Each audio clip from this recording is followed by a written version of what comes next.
When pitching your startup idea to key stakeholders like potential co-founders, partners, or investors, you're often asked about your idea's upside potential or how big it could get in 5 to 7 years.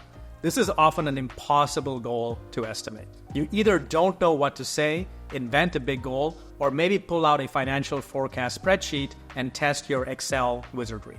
But after all of this, you still end up with a fictional number, which isn't all that believable or helpful. So in this video, I'm going to show you how to create a much more tangible and actionable goal for your startup, which is the first step to securing buy-in from your key stakeholders. Hi there, if you're new to this channel, my name is Ash Moria. I'm an entrepreneur and author and the creator of the one-page business modeling tool, Clean Canvas. On this channel, I share systematic strategies and techniques for starting and growing a business. When pitching your idea to a key stakeholder, you have to simultaneously communicate a big market opportunity while staying grounded in a plan that is both believable and actionable. The problem with 5 to 7 year goals is that they are too far out into the future and are hard, if not impossible, goals to estimate. If, for instance, you had asked the Google or Facebook founders when they were first starting out whether they thought they would go on to build billion-dollar companies, they would probably have laughed at you. When interviewed at Harvard during the early days of Facebook, Mark Zuckerberg didn't think he was building a billion-dollar company. He even told the interviewer that he planned on starting a real and very different company after he graduated from university. Yet in just 2 short years, he turned down an acquisition offer from MySpace for $50 million, and over the next several years, he grew Facebook into a unicorn. The Google founders, Larry Page and Sergey Brin, created the PageRank algorithm as part of their PhD at Stanford and reluctantly started the company on the advice of one of their professors, who also was an angel investor in the company and wrote them their first check.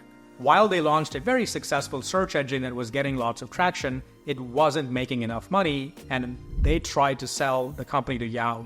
Do you know what the asking price was? It was just $1 million. Not for each founder, but that was the total asking price.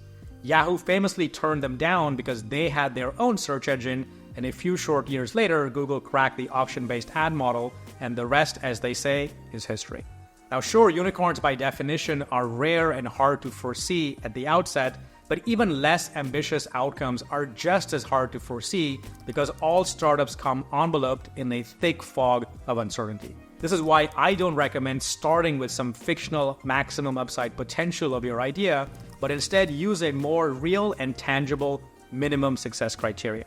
Unlike the maximum upside potential, which aims to estimate how big your idea can get in 5 to 7 years, the minimum success criteria aims to estimate the smallest outcome that would deem your project a success just 3 years from now. The premise here is that if you're going to commit 3 years of your life to an idea, it should at least cover your downside and be worth the ride. So why just 3 years? First, because 3 years is far easier to visualize than 5 years. While most forecasts ask for 5 to 7 year exit plans, as we have established already, it's near impossible to see that far. But with just a little effort, you should be able to visualize the first 3 years of your startup. Most founders spend year 1 building and launching their products, year 2 optimizing their products, and year 3 is when they start focusing on growth and scaling. Which brings us to the second reason for 3 years. 3 years is usually enough time for most products to achieve product market fit. Product market fit is the inflection point of the hockey stick curve when your product starts delivering repeatable and predictable value to your customers. This is also when you understand your unit economics and your pricing and business model becomes largely de-risked and your focus shifts to growth. That is also when the fog of uncertainty starts to lift and you're able to see a whole lot further. Yes, this is also the perfect time to start making more tangible 5 to 7 year financial forecasts that don't rely on fictional numbers and Excel magic. Now, what about the outcome itself? What should you measure here? I recommend framing your outcome in terms of annual revenue versus profit or company valuation or something else. Profit and valuation are nothing more than derivatives of revenue anyway, so as long as you buffer accordingly, you are covered. For example, if you're building a software business where gross margins at scale are expected to run at 80% or higher, simply adjust your revenue goal with that assumption in mind. If you're building a physical product with smaller margins of say 20%, again, adjust your revenue goal upwards to factor that in. How about if you're building an impact-driven business? Even here, I'd recommend estimating how much revenue you need to generate or raise from impact investors to deliver on your impact goals. I like to think of the revenue in a business like the oxygen that we breathe. We don't live for oxygen, but we need oxygen to live.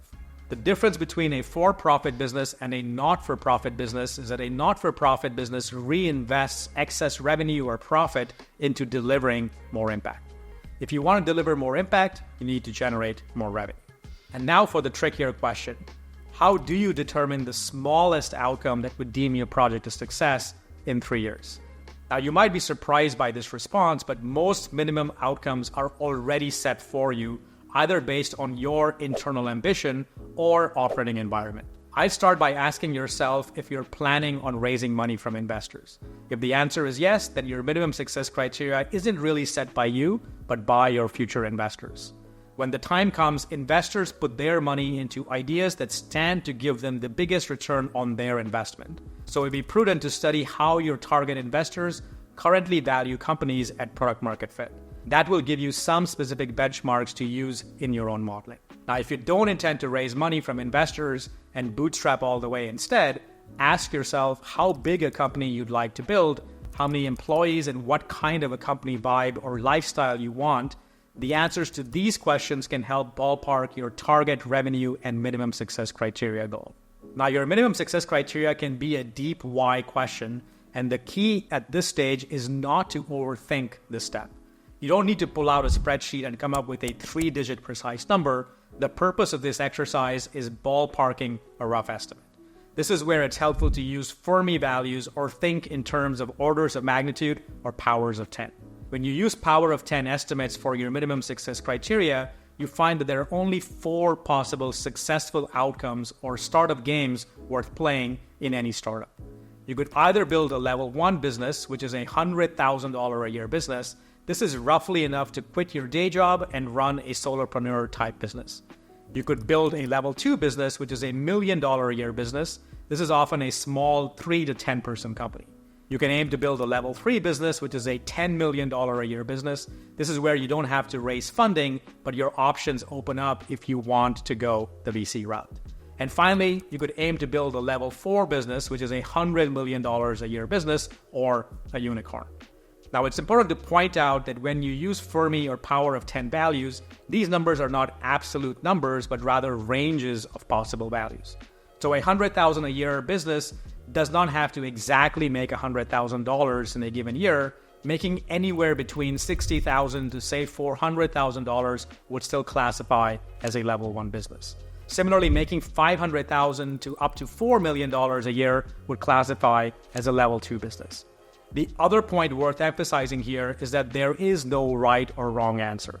Your minimum success criteria can only be determined by you, as you are investor number 1 in your business. And it should be hopefully clear by now that there isn't just one way to win as a founder. You must pick the game you want to play, but you must pick a game to play it well, because each game requires different rules, tactics, and strategies to win. If you have a founding team, I recommend that you ensure they are all signed up to play the same game as you are. This simple step will improve clarity, focus, and avoid missed expectations and painful regrets later. Many founders start with an idea and then wait to see how big it can get over time, which is often a recipe for unexpected bad surprises or disappointments. Flipping the order is a proactive way of ensuring you're not disappointed in the outcome. Start with your minimum success criteria and then find an idea to meet that goal. For more on this, check out my 5-minute rapid viability test in this video, where I show you how to use your minimum success criteria to evaluate the viability of any startup idea. Thanks for watching, and until next time, take care.